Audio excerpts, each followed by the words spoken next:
New Zealand once had the same election 3 times in a row. The National Party led by Robert Muldoon, the Labour Party led by Bill Rowling. These leaders faced off 3 times, in 1975, 1978 and 1981. Muldoon won all 3 elections. It sounds like madness now. Imagine if the next 2 elections were Luxon versus Hipkins. Imagine if Hipkins lost all of them. It sounds stupid, but that is what happened in the 1970s and early 1980s. In the first election, Muldoon won a massive victory. In the following 2 elections, Muldoon lost the popular vote, but won the election anyway. Bill Rowling got more votes, but Muldoon's votes were distributed more effectively.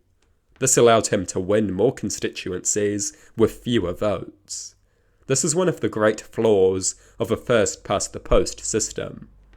A party with the minority of the vote can win, because the distribution of the vote is sometimes more important than the number of votes. Barely winning 10 constituencies is better than securing a landslide in 5. This is a very serious flaw of first-past-the-post electoral systems.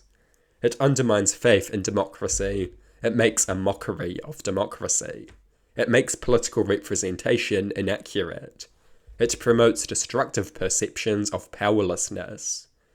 The 1978 and 1981 elections are a good argument against the first-past-the-post system. They almost certainly contributed to the frustration that resulted in the adoption of a proportional system in the 1990s. Will we ever have 3 elections with the same candidates again? I doubt it. People get sick of things more quickly now. In order to maintain public interest, political parties need to constantly reinvent themselves. Losing 1 election will see you branded as a loser and cast aside. It was not always this way. Plenty of successful leaders have lost their first election as leader. Helen Clark, Jim Bolger, Norman Kirk, Keith Holyoake, and Sidney Holland are all examples. All of these leaders lost their first election, but then went on to become very successful prime ministers.